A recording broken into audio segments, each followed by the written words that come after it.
નમસ્કાર, doctor Meena Trivedi, Ayurveda consultant, Porbandar. હમણાં આપણે જાડાપણું એટલે કે ઓબેસિટી, મેદસ્વીતા વિશે જોઈએ છીએ.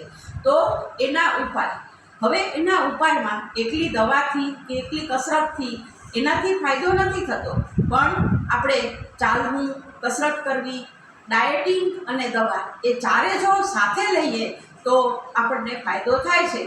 આપણે કેમ કે લાડુ બનાવીએ તો ગોળ હોય, ઘી હોય, લોટ હોય, અંદર ડ્રાયફ્રૂટ નાખીએ તો લાડુ સારા બને છે.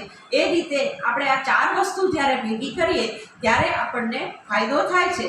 પણ એની અંદર પણ આપણે કસરત છે એ પણ આપણે બરાબર વ્યવસ્થિત માપસર કરવી જોઈએ કે હાલો જલ્દી વજન ઉતારી નાખીએ એટલે એટલી બધી કસરત પણ ન કરવી જોઈએ. ડાયટિંગ છે એ ડાયટિશિયનના ચાર્ટ પ્રમાણે આપણે કરવું જોઈએ, જેથી આપણે બરાબર પ્રોપર ડાયટિંગ કરી શકીએ. એ બધી વસ્તુઓનું આપણે ખાસ ધ્યાન રાખવું જોઈએ. હવે ખાસ કરીને જે ઉપવાસ છે કે જેને આપણે ક્રશ ડાયટિંગ કહીએ છીએ, કે એકલા ફ્રૂટ પર રહેવું, કે એકલા પ્રવાહી પર રહેવું, કે એકલા સલાડ પર રહેવું, કે ઉપવાસ કરવા વગેરે, એટલું ક્રશ ડાયટિંગ કરવાથી આપણને નુકસાન થાય છે. તો એનાથી આપણે હૃદયમાં પીડા થાય છે, પડખામાં પીડા થાય છે, આપણે આંખની શક્તિ, આપણે સાંભળવાની શક્તિ બધી ઓછી થાય છે, તરસ લાગે છે, ઉધરસ થાય છે, થાક લાગે છે અને નબળાઈ આવે છે. તો અંતે પછી આપણે બીજા રોગનું ઘર બની જઈએ છીએ.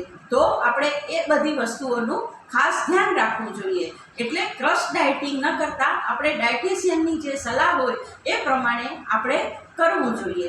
તો અને દવા પણ જે પ્રોપર ડૉક્ટર જે પ્રમાણે આપણે સજેસ્ટ કરે એ પ્રમાણે જ આપણે દવા લેવી જોઈએ.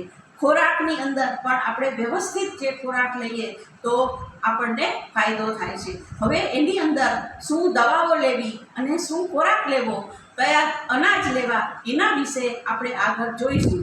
વધારે માહિતી માટે મારા વિડીયોને સબસ્ક્રાઈબ કરો અને લાઈક કરો.